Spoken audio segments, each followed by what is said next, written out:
Ahí estamos grabando. Perfecto. Entonces, con este Sergio, entiendo que no vi el video de Sergio, pero quiero creer que con Sergio vieron lo de las bandas de confianza. Le comentaba que, pues, bueno, que es una cosa que también podemos hacer con Kolmogorov, construir bandas de confianza para la verdadera función de distribución. Y eso afortunadamente sale bien fácil con una función dentro de R. No me acuerdo qué elaborar, sí está dentro de esta librería, NSM3.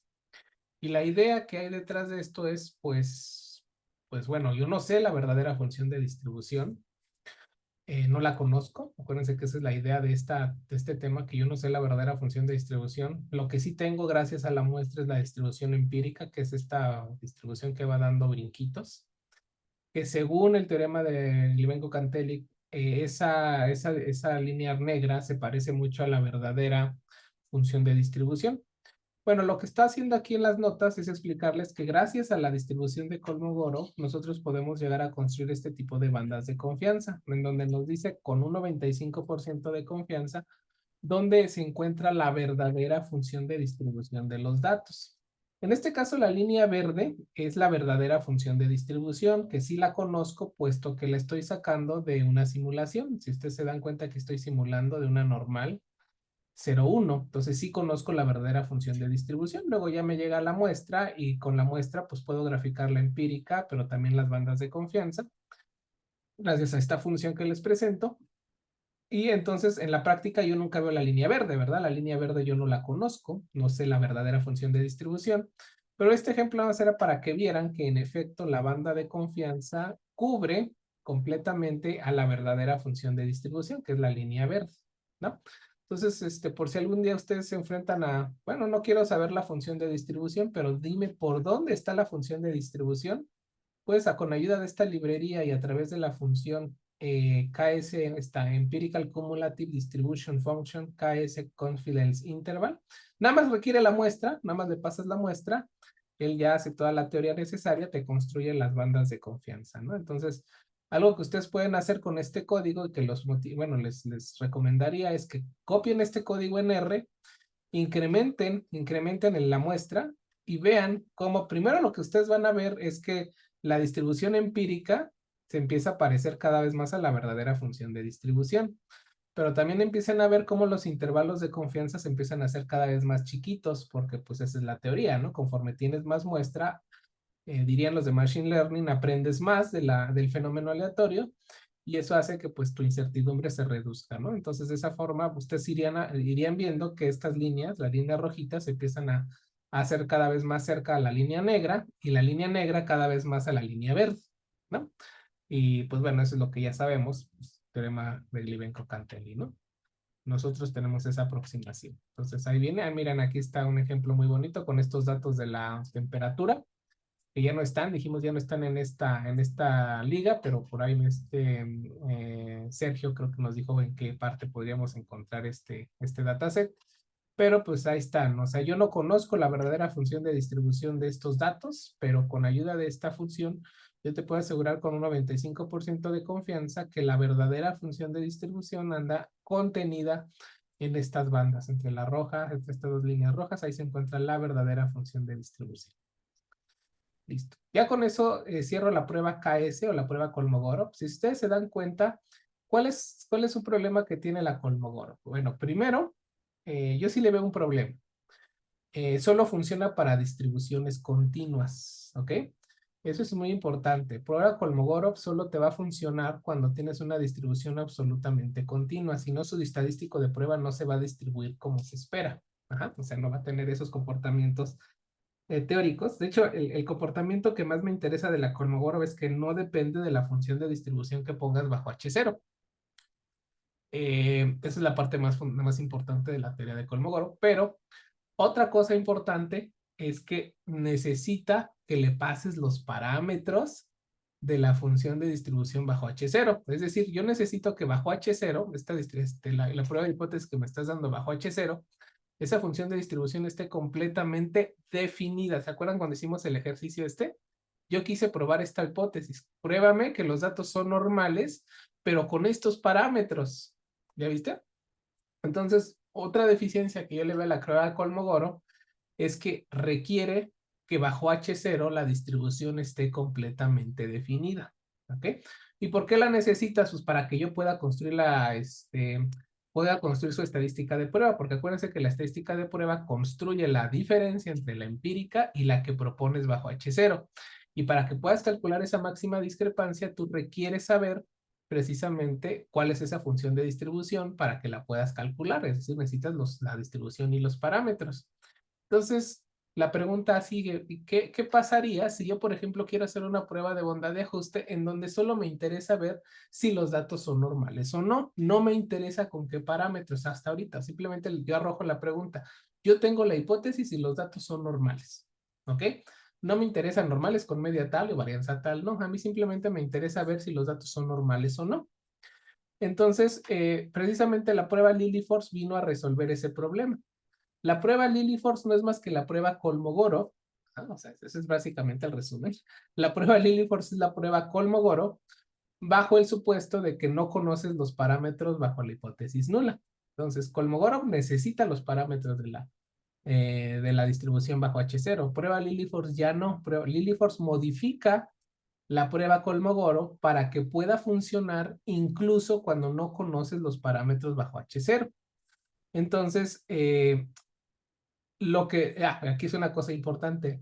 Esto Lilliefors solo lo pudo resolver para el caso normal. Es decir, si tú quieres probar normalidad y no conoces los parámetros de la normalidad, Lilliefors encontró la solución de cómo adaptar la prueba Kolmogorov, pero solo para el caso normal. Entonces, eso es muy importante. Lilliefors no les va a servir para probar que los datos son gamma, por ejemplo, o los datos son Poisson tampoco, porque no son continuas, ¿no? O los datos son G cuadrada, o los datos son exponencial. Bueno, exponencial sí, ahorita les voy a explicar por qué. Pero hay una modificación para esos casos. Pero, por ejemplo, en general, la prueba Lilliefors solo va a funcionar para el caso normal. Entonces, eso es muy importante, ¿no? Entonces, aquí les planteo el problema de Lilliefors. Imagínate que yo te planteo esta hipótesis. Quiero probar si los datos son normales, pero no te estoy diciendo con qué parámetros. ¿Ya vieron la diferencia? Nosotros ya habíamos visto que la prueba G cuadrada se puede adaptar a estos casos. ¿Se acuerdan cómo? Reduciendo grados de libertad. ¿Se acuerdan? En los grados de G cuadrada. ¿Qué es lo que hacía la prueba G cuadrada? Los estimaba con la muestra que me pasa. O sea, si yo te ponía esta prueba de hipótesis, lo que hacía la prueba G cuadrada era estimar los parámetros del modelo con la muestra que le pasaste y luego le restaba los grados de libertad en función a los parámetros que estimaste a la G cuadrada, la distribución asintótica bajo H0. Y de esa forma podríamos adaptar la prueba G cuadrada. Ahora la pregunta es cómo podemos adaptar a la prueba Kolmogorov a este caso, ¿no? Entonces, Lilliefors es lo que hace, él modifica la prueba KS para poder resolver el problema de parámetros desconocidos, pero aquí es muy importante, en el caso normal, en el caso de la distribución normal. Entonces, nunca vayan a querer hacer la prueba Lilliefors para probar que unos datos son gamma, o para probar que unos datos son G cuadrada, o para probar que unos datos son beta, porque la prueba Lilliefors está exclusivamente diseñada para probar normalidad con parámetros desconocidos. Ajá. Entonces, si algún día les pongo en el examen o en la tarea así mañosamente, haga la prueba Lilliefors para probar que estos datos son gamma, ahí me tendrían que responder, no se puede, profesor, la prueba Lilliefors solo está diseñada para normalidad. Entonces, para saber que están poniendo atención, ¿no? Entonces, Lilliefors solo modifica la prueba Kolmogorov, pero para el caso normal. ¿De acuerdo? No se vale para cualquiera. Después ahorita voy a dar al final una pequeña un problema, bueno, una visión más general de cómo funciona la prueba Lilliefors, porque sí se puede adaptar a otras distribuciones, no nada más a la normal.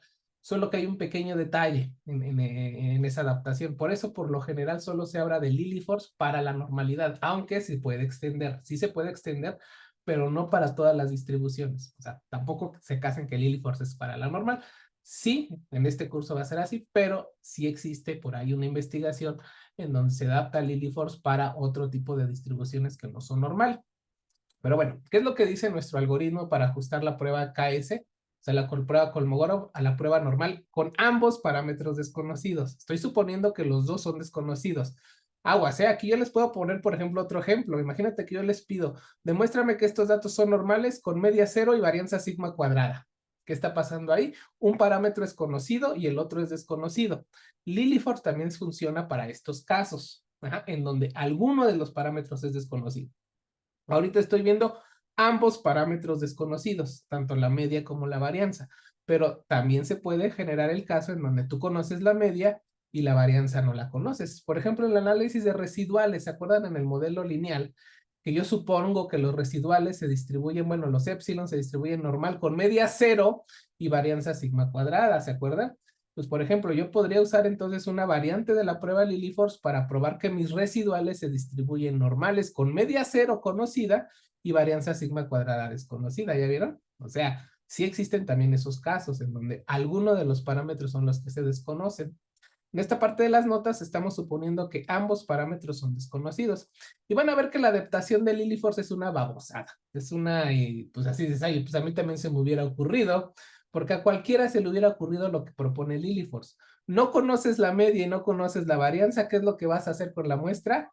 Estimarlas. Y vean cómo las estimamos, ¿no? Las estimamos. Estimamos a la media y estimamos a la varianza. Pues creo que a cualquiera se le hubiera ocurrido eso, ¿no? Pues si no las conoces, pues saca tu mejor estimador para estimar a este tipo de cosas, ¿no? De hecho, pues aquí estoy usando hasta los mejores estimadores insesgados. Ustedes lo vieron en su curso de inferencia. Entonces, ¿qué es lo que propone Lilliefors? Pásame la muestra. No conozco media, no conozco varianza, perfecto, las voy a estimar con la muestra que me acabas de pasar. Aquí viene la pequeña modificación de Lilliefors. Vamos a transformar nuestra muestra original a una nueva muestra que le vamos a llamar las zetas. Y las zetas no son más que agarrar cada una de mis muestras, restarles la media que estimé aquí y dividirlas entre la raíz de la varianza que estimé aquí arriba. Ustedes se dan cuenta, estoy estandarizando a la normal, la famosa transformación que me lleva a cualquier normal a la normal 0,1. Esta es la clave de Lilliefors. Llevarla, porque yo estoy en un caso general, estoy en la normal con media muy varianza sigma cuadrada. ¿Qué es lo que estoy proponiéndoles? No hagas la prueba ahí, llévala al caso estándar, llévala a la normal 0,1. Oye, pero es que no la puedo llevar a la normal 0,1 porque no conozco la media y la varianza. No te preocupes, estímalas y con eso haz la transformación para llevártela a la normal 0,1. Entonces aparecen las zetas, es decir, a cada xy la transformo a zi. Hasta ahí pues creo que todavía todo está bastante bien. Ahora, ¿qué es lo que propone Lilliefors? Ya tienes la muestra de zetas. Yo empecé con la muestra de la x, que es la que tú originalmente me diste. Una vez que estimé la media y la varianza, puedo transformar a las zetas. Y una vez que tengo las zetas, Lilliefors propone, ahora haz la prueba de bondad de KS, es decir, la que ya conoces, con esta nueva muestra, pero pruébame normalidad 0,1. Y esto sí lo puede resolver Kolmogorov, porque Kolmogorov sí está diseñado con parámetros conocidos. Entonces lo que propone Lilliefors es, ahora hazme la prueba KS, pero para probar normalidad 0,1 de las zetas. Ajá. Esto yo ya lo sé hacer porque lo único que tengo que calcular es construir la distribución empírica de las zetas y compararlo con la función de distribución de la normal 0,1, sacar su máxima discrepancia y de ahí pues saber si rechazo o no rechazo, ¿no? Nuevamente la idea va a ser rechazar H0 si esta DN, que es el supremo entre la empírica de las zetas y la distribución normal 0,1 es grande, o sea, es la misma idea. Porque bajo H0, ¿qué se espera? Bajo H0 se espera que esta muestra estime de forma precisa tanto a la media y a la varianza. Se espera entonces que esta ZI se distribuya normales 0,1 y entonces se espera que la máxima discrepancia entre la empírica de las zetas y la distribución normal 0,1 sea pequeña. Eso es lo que se espera bajo H0. Yo tengo que empezar a dudar la veracidad de la hipótesis nula en el momento que este estadístico empiece a ser grande. Entonces, nuevamente la idea es, tienes que rechazar si este DN es grande, ¿no? Si esta estadística de prueba es grande. O sea, espero me hayan seguido, porque es exactamente la misma idea de Kolmogorov. Lo único que le agrega Lilliefors es ese paso de estimación de los parámetros de la normal para después construir la muestra de las zetas. Y la muestra de las zetas le aplica la prueba Kolmogorov para ver si es normal. Nada más aquí hay que tener un pequeño detalle, porque nuevamente les estoy diciendo, hay que rechazar cuando la DN es grande. Y ustedes dirán, pues yo ya sé cuándo la DN es grande, porque me voy a ir a la prueba KS, voy a la distribución de la prueba del estadístico de prueba de Kolmogorov y de ahí veo si ya es lo suficientemente grande para rechazar.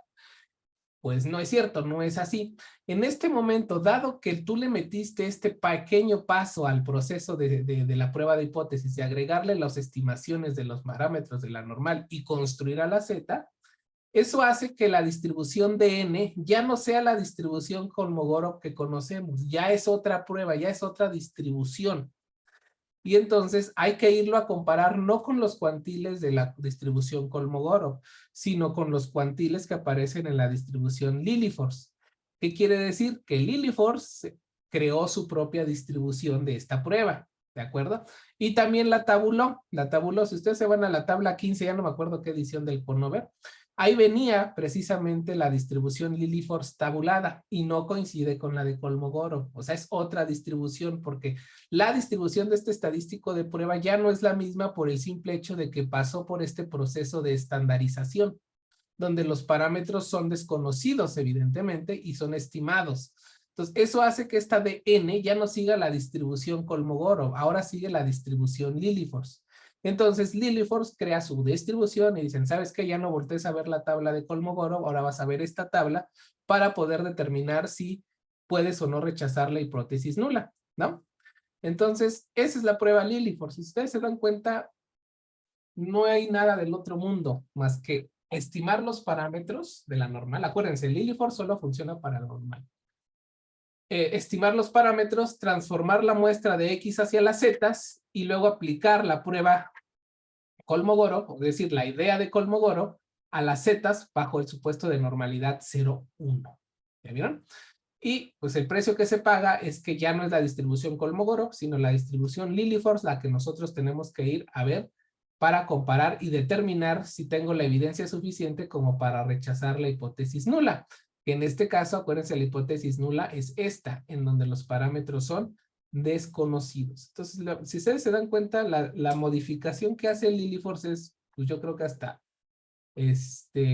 obvia, de que, ok, no conozco los parámetros, entonces vamos a estimarlos y después vamos a transformar a las zetas y hacemos la prueba adicional sobre las zetas. La verdad es que creo que es algo que se le hubiera ocurrido a cualquiera.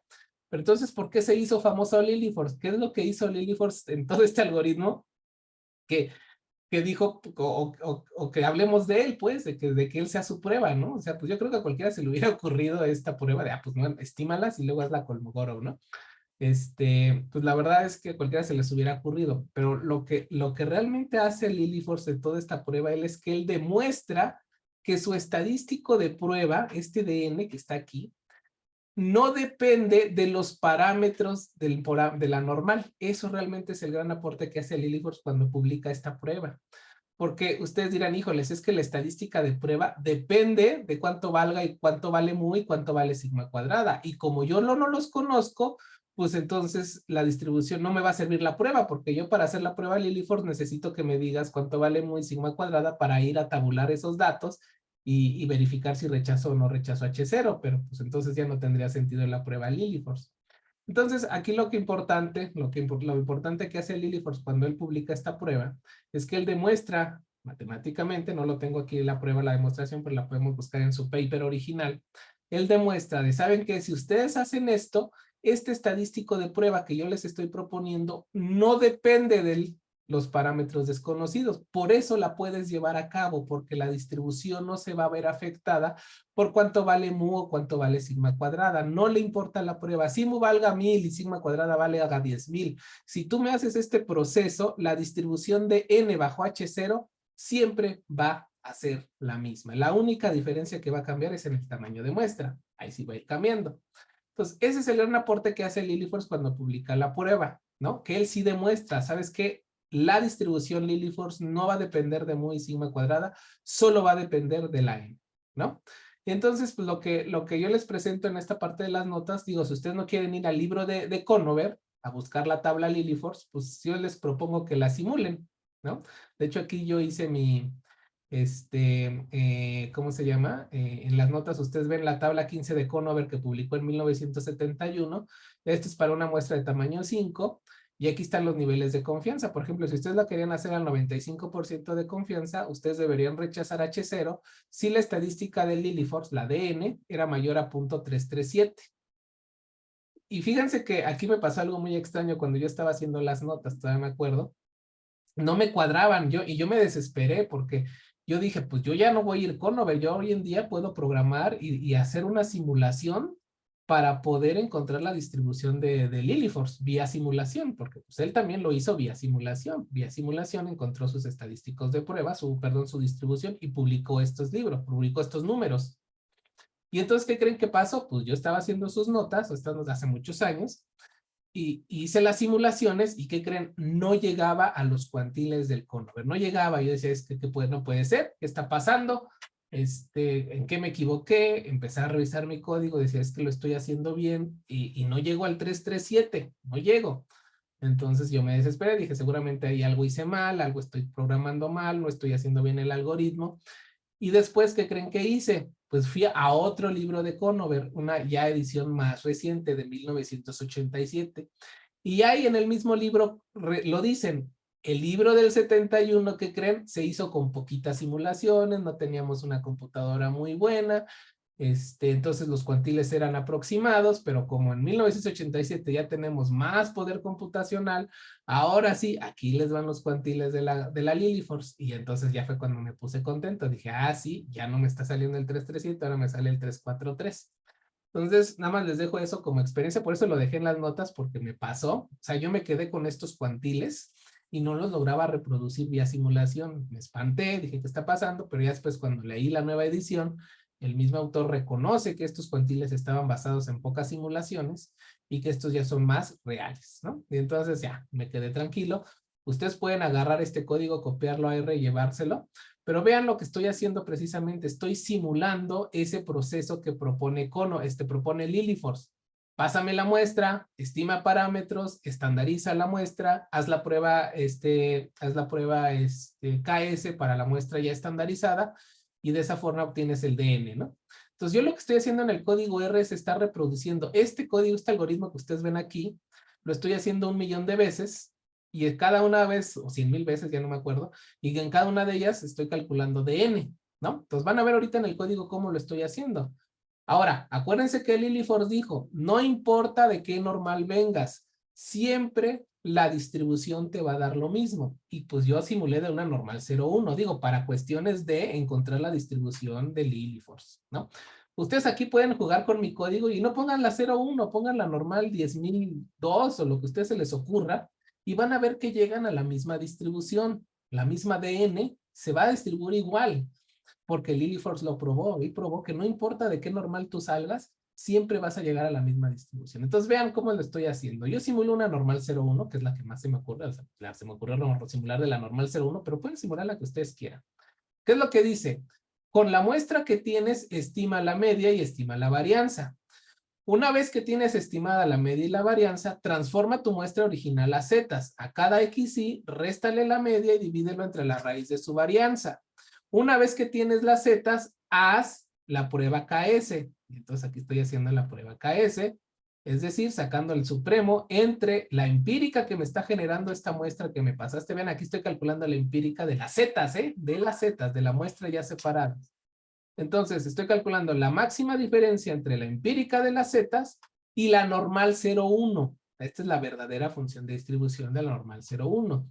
Y una vez que tengas ese máximo, esa máxima discrepancia, guárdala en el vector D. Eso lo vas a hacer, ¿cuántas veces le puse aquí? Le dije en el R, hazlo 100.000 veces. A 100.000 veces este proceso, ¿cómo lo quito? Y grafícame cómo se ve la distribución D. Y entonces les presento la distribución Lilliefors para n igual a 5, vía simulación. Esta es la función de distribución Lilliefors. Y les digo, les invito a que hagan eso para que ustedes jueguen con el código. Cambien aquí los parámetros de esta normal y van a llegar a la misma distribución Lilliefors. Porque Lilliefors lo probó, no importa de qué parámetros vengas, siempre vas a llegar a esta distribución. Por eso la prueba funciona con parámetros desconocidos, porque no me importa cuánto valen. Yo hago este proceso y la distribución empírica de Lilliefors, la distribución Lilliefors no va a depender de esos parámetros desconocidos. Entonces aquí les presento la distribución Lilliefors y les presento mis cuantiles que yo obtuve vía simulación. Y vean los que me salen a mí, 3.43 con 100,000 simulaciones. ¿Cuánto pensé aquí? 3.43, ¿ya vieron? ¿Por qué me estaba espantando? Porque yo estaba comparando contra este. Y yo decía, no es posible, que estoy haciendo mal. ¿Qué está pasando? Y pues ya me di cuenta que era, ¿cómo se llama? Que no estaba actualizado el libro. Cristian me pregunta, ¿y qué tan buenas son las modificaciones? ¿Se conoce su potencia? Ah, pues Cristian hace una buena pregunta. La potencia de la prueba. En efecto, Lilliefors va a ser menos potente que Kolmogorov, pero es lo esperado. Lilliefors tiene menos información. Lilliefors tú no le dices los parámetros, no le dices cuánto vale mu y cuánto vale sigma cuadrada.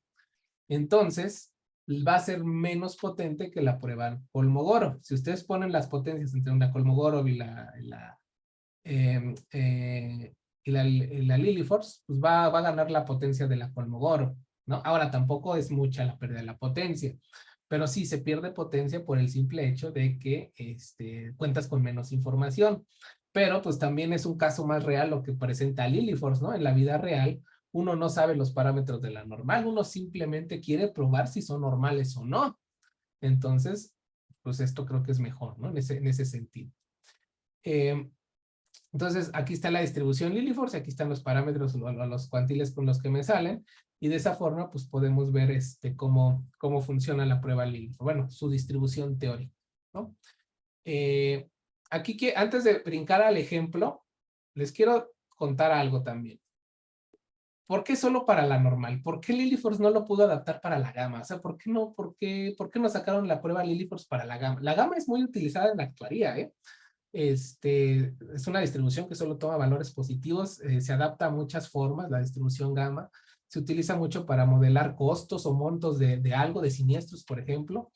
A lo mejor tiene por ahí unos problemas en su colita, en la cola derecha, evidentemente, pero es una distribución muy bonita para la actuaría, la distribución gamma. Entonces la pregunta es, híjoles, a mí me gustaría tener una prueba que me ayude a determinar si los datos son gamma, sin saber los parámetros. Y la pregunta es, bueno, ¿qué impide a Lilliefors aplicar su metodología a la distribución gamma? Y la clave está en la normal estándar. La clave está en que la distribución normal o la familia de la distribución normal tiene una distribución estándar, tiene a la normal 0,1. Si ustedes se dan cuenta, existe una transformación lineal que te lleva a cualquier normal a la normal 0,1 y al revés, de la normal 0,1 te puedes ir a cualquier normal. ¿Sí se acuerdan? Este es el teorema muy bonito. Por así decirlo, existe el representante estándar de la familia de distribuciones. ¿Alguien ha escuchado hablar de la gama estándar?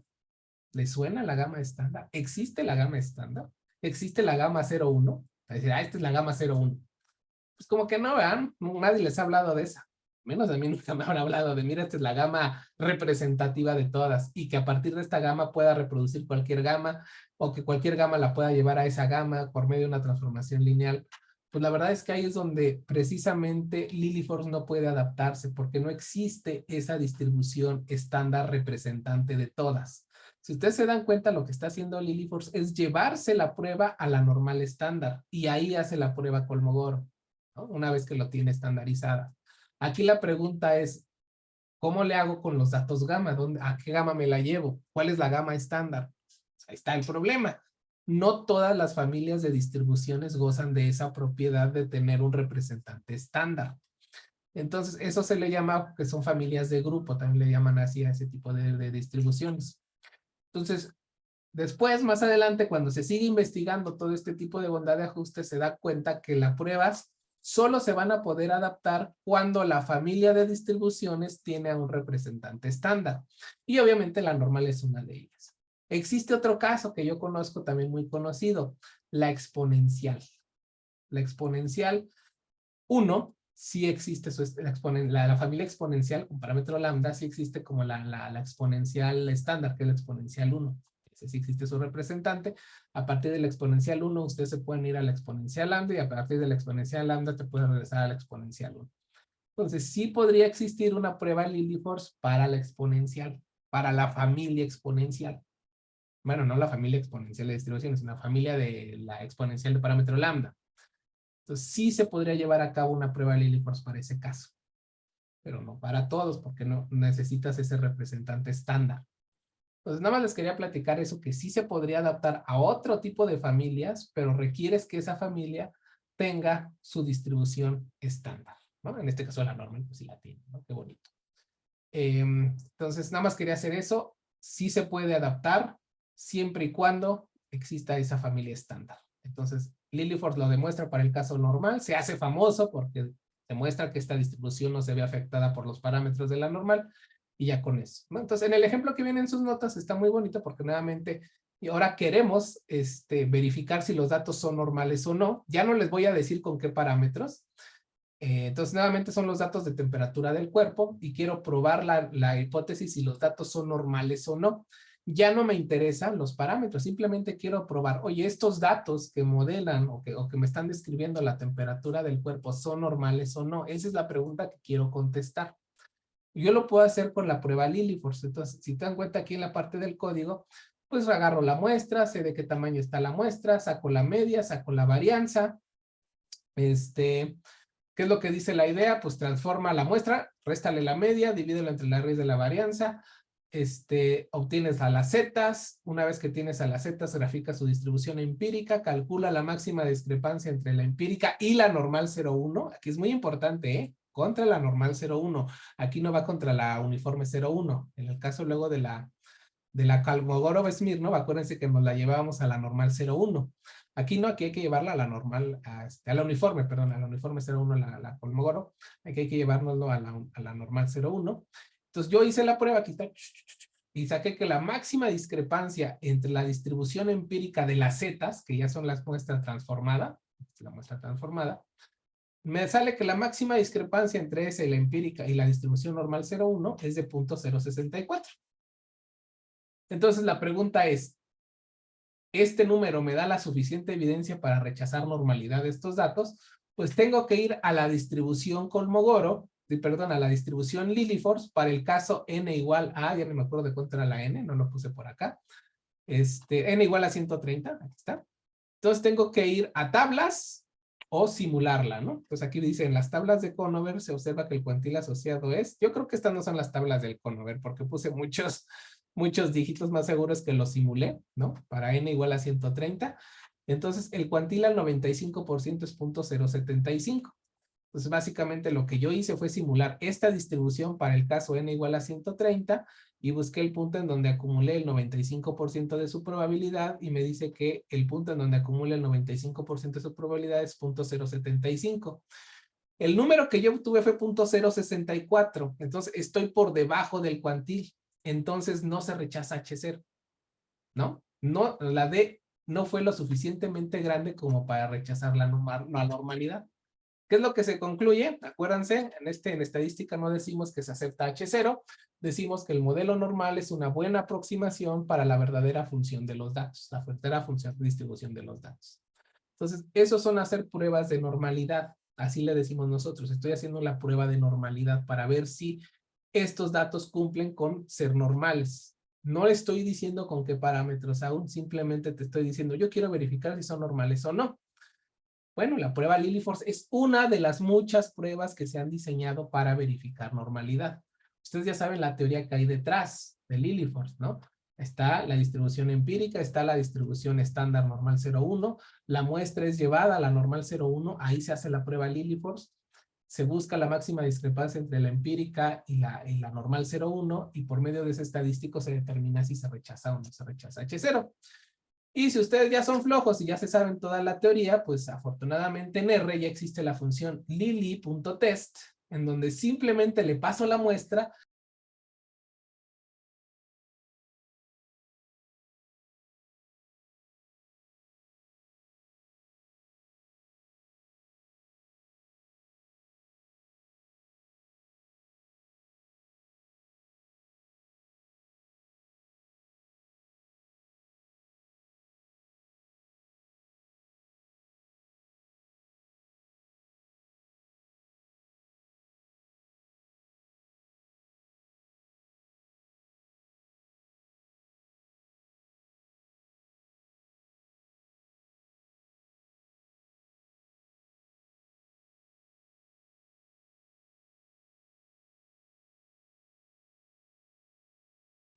Ah, perdón. ¿Ya me escuchan?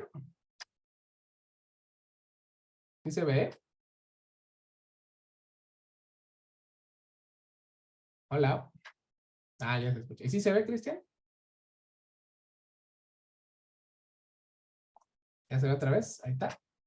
Es que me salí, quién sabe qué pasó. También se ve. Ok, bueno. Entonces, nada más le estaba diciendo que existe ya la función lili.test dentro de la librería NordTest, que hace todo lo que acabamos de platicarles. Usted simplemente mete la muestra. A esta prueba ya no hay que decirle que quiere normalidad ni con qué parámetros. Solita, puesto que los parámetros no nos importan, pues solito hace la prueba, él calcula la estadística de prueba y nos da el famoso p-value. En este caso vean que la estadística de prueba que le sale a R es 0.6472. A nosotros nos sale exactamente lo mismo, 0.6472. O sea, ustedes ya saben de dónde viene el estadístico, de dónde lo calculó esta función R. Y pues viene lo más bonito, viene el p-value. Y acuérdense que p-values grandes son a favor de la hipótesis nula. Entonces, lo que sigue en las notas es, oye, no, ¿y qué pasa si, por ejemplo, quieres probar esto? En donde uno de los parámetros es desconocido y el otro es conocido. Imagínense esa configuración. También está interesante, ¿no? De hecho, esta es la prueba que técnicamente deberíamos haber aplicado a nuestro análisis de residuales en el modelo lineal. ¿Se acuerdan que en el modelo lineal tenemos unos residuales? A esos residuales les queremos aplicar o verificar si son normales o no. ¿Se acuerdan? Pero toda la teoría que hicimos de nuestro modelo lineal suponía que la media de la normal era 0 y varianza sigma cuadrada. Entonces, realmente esta es la prueba que deberíamos de haber aplicado a los residuales. ¿De acuerdo? Porque pues esto es realmente lo que supone el modelo lineal, varianzas media cero y varianza sigma cuadrada, ¿no? Entonces la pregunta es muy simple aquí. ¿Qué modificarían ustedes al algoritmo Lilliforce para ahora resolver este problema? Está interesante, ¿no? Ahora la media ya la conocen, la media vale 0. Lo único que desconocen es sigma cuadrada. Entonces, ¿qué creen que va a hacer Lilliforce ante esta situación? Pues ya no tienes que estimar a la media, ya la conoces, vale 0. En este ejemplo, si hubiera valido 5, pues también sabes, vale 5. Pero lo único que vas a estimar es a sigma cuadrada. Entonces, aquí dice Cristian, en efecto, nada más divides. En este caso sí, porque la media es 0. Entonces le resto la media, que es 0, y lo divido entre la raíz de la varianza estimada, porque esa sí la conozco, la tengo que estimar.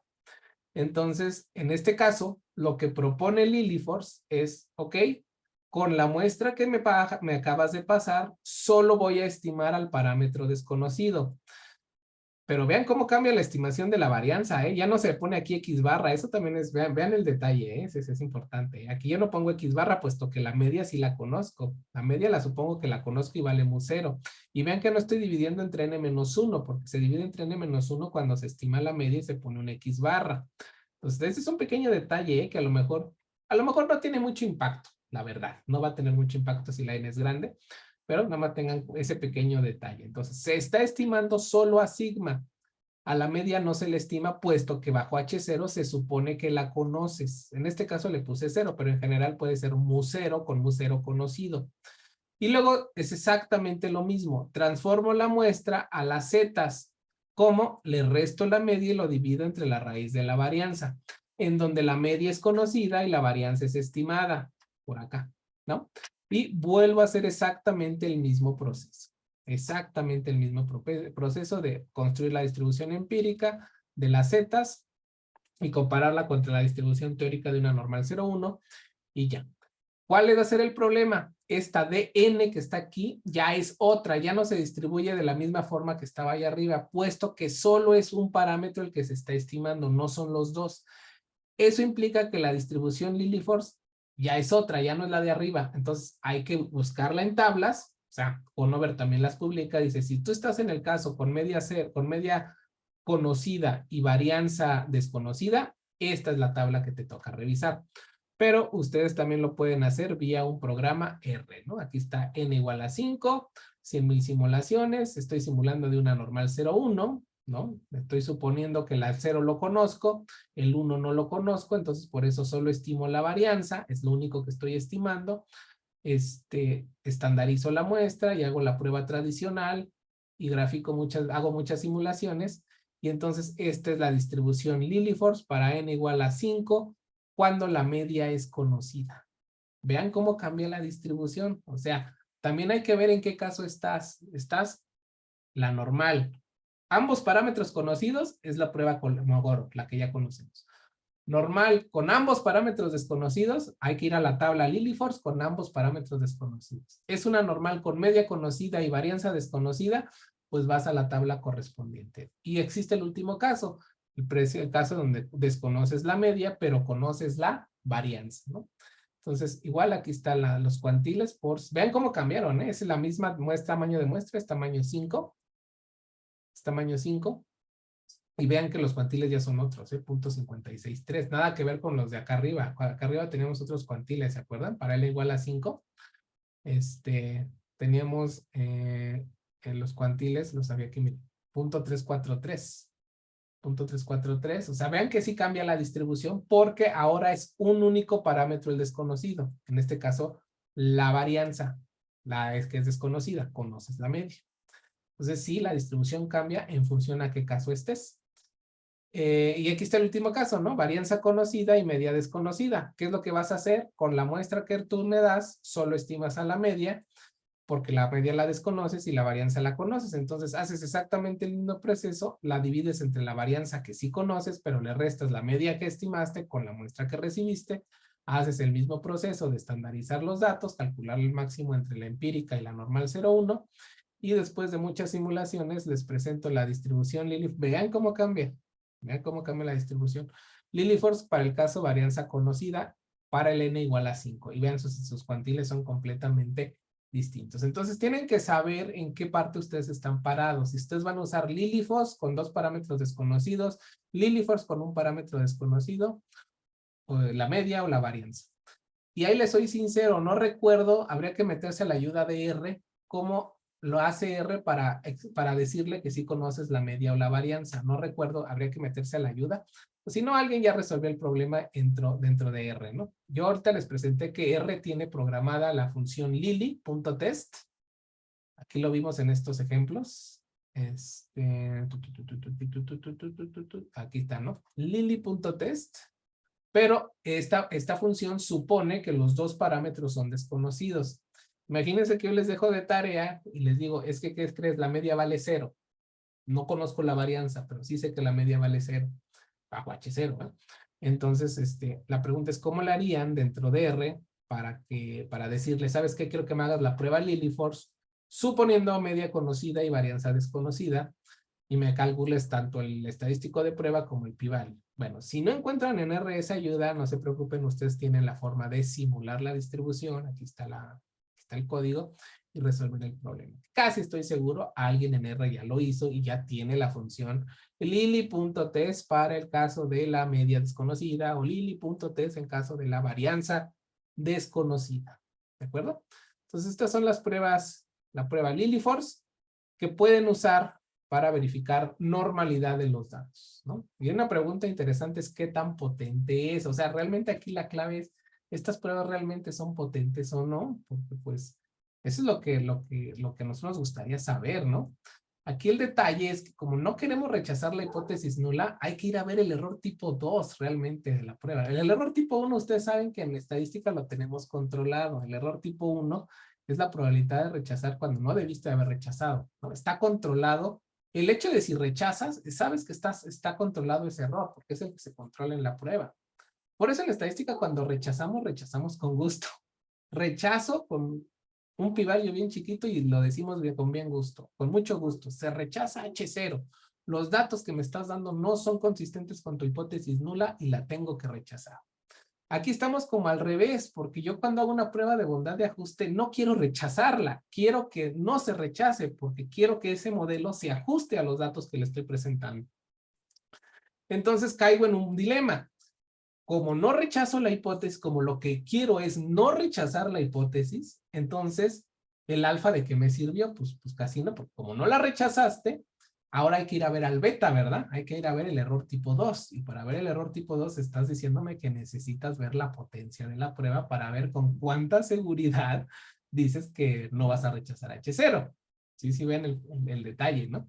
Entonces, por eso lo mencionaba su compañero, oye, ¿qué tan potentes son las pruebas? Pues sí, es muy importante verificar la potencia que tiene la prueba Lily-Force. En este caso, por ejemplo, oye, ¿cómo se comporta Lily-Force para el caso de la normal con varianza media y varianza? Porque hay muchas pruebas, ¿eh? O sea, no quiero que crean que esta es la única prueba para verificar normalidad. Hay muchísimas pruebas que se han desarrollado en la literatura. Unas que me gustan mucho es en función de la kurtosis, por ejemplo. Ustedes saben que la distribución normal, su kurtosis es muy bonita, ¿no? Tiene una métrica ahí bien definida. Entonces hay pruebas de bondad de ajuste que se basan en la kurtosis para determinar si se rechaza o no se rechaza. Es decir, analizan cómo se está distribuyendo el piquito de la distribución. Acuérdense que la kurtosis nos dice qué tan apuntalada está la distribución. Y entonces hay pruebas que se dedican a revisar el nivel de apuntalamiento para determinar normalidad. Entonces, a lo que voy. Hay muchas pruebas para demostrar normalidad. Entonces, para la pregunta es, ¿cuál es la más potente? ¿Cuál es la que nos conviene aplicar? Y pues se publican distintos artículos de investigación que dicen, mira, el caso más utilizado para el caso de medir potencia en la normal es compararla contra una t-student. Vean lo que hacen los ejercicios para verificar la potencia de la prueba. Ustedes ya lo hicieron en su ejercicio de tarea. Simulen una prueba, simulen una muestra t-student. Ustedes saben que es t-student, pero después pásenla por la prueba de normalidad. ¿Y qué es lo que les gustaría que la prueba de normalidad hiciera? Pues que rechace, que te diga, ¿sabes qué? Esto no es normal y te rechace. Pues bueno, para medir la potencia de una prueba de bondad y ajuste se somete este tipo de pruebas. Le pasas muestras t-student y verificas cuántas veces rechazó de forma correcta. Esa es la forma de verificar su potencia, el rechazo correcto. Entonces, ¿qué es lo que se hace en la práctica? Le metes una simulación t-student, haces la prueba y cuentas, bueno, lo haces muchas veces, lo tienes que hacer muchas veces, ¿no? Le simulas una muestra t-student, haces la prueba Lily-Force para normalidad y verificas si la rechazó o no la rechazó. Si la rechazó, bien por Lily-Force, porque realmente era una t-student la que tú le metiste como muestra, entonces, palomita. Pero si no la rechazó, es tache. Entonces cuentas el número de veces que rechazó de forma correcta. Ese porcentaje se le conoce como la potencia de la Lily-Force cuando la comparas contra una t-student. Y evidentemente aquí la pregunta es, ¿quién ganará? ¿La Kolmogorov? Bueno, en este caso es que no estamos en condiciones similares, ¿no? Pero sí podríamos comparar ahorita Lily-Force contra G cuadrada, porque la G cuadrada de Pearson, esa la prueba G cuadrada, se puede adaptar con parámetros desconocidos. Y entonces, por ejemplo, creo que eso es lo que se los dejé de tarea, ¿no?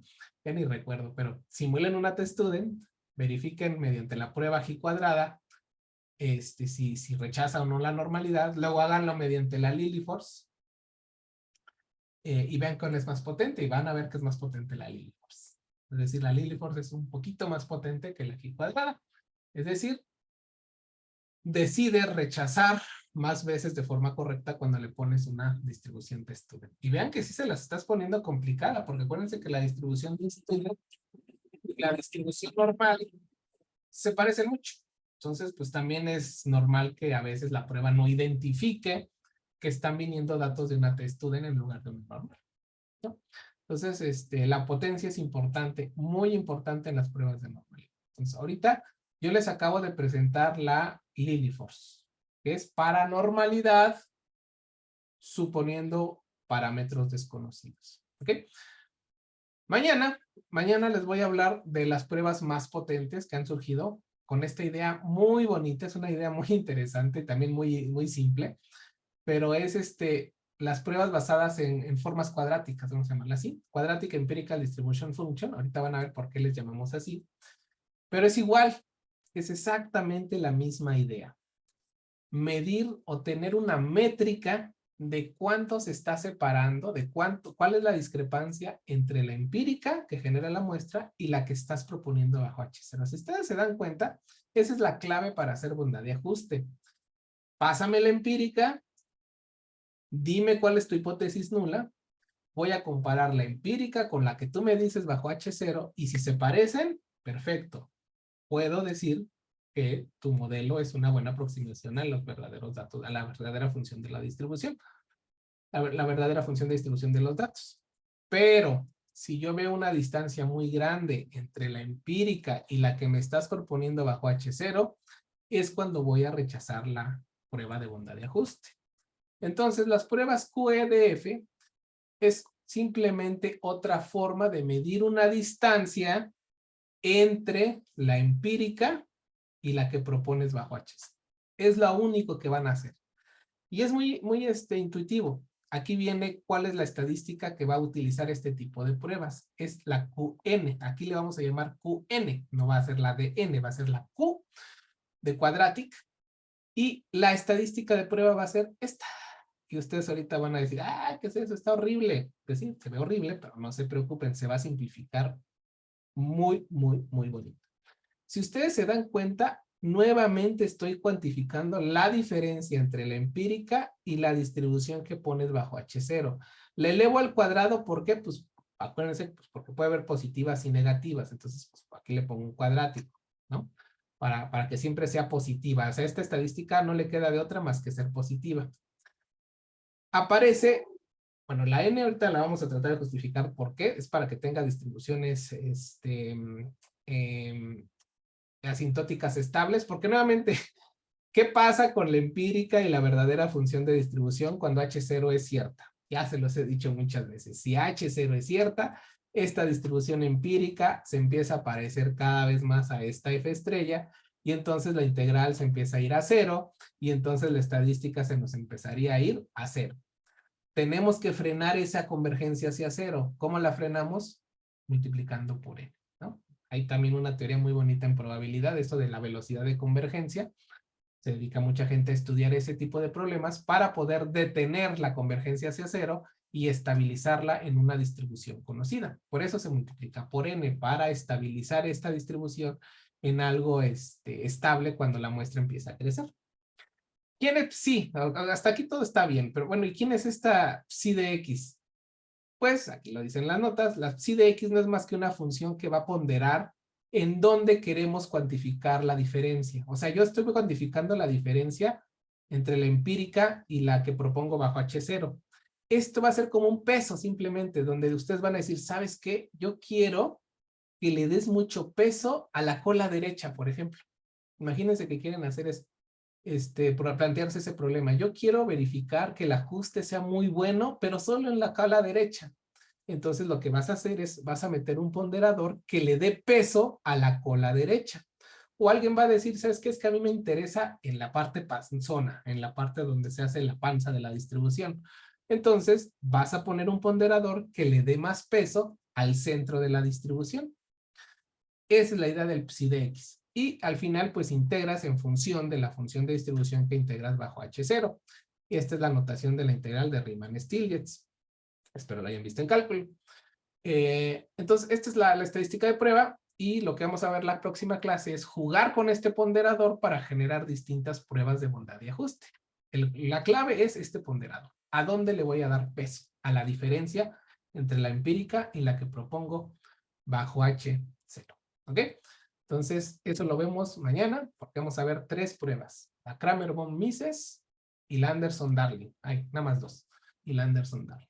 Vamos a ver esas 2 pruebas. ¿Ok? ¿Dudas?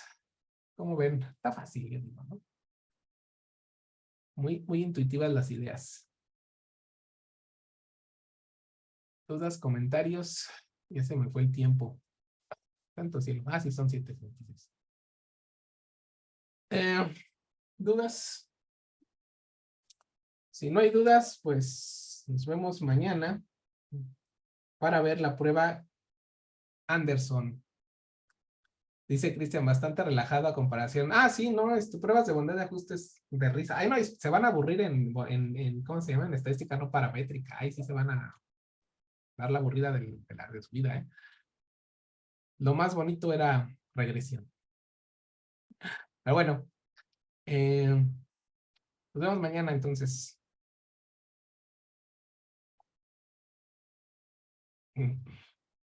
Cuídense. Nos vemos. Para compartir.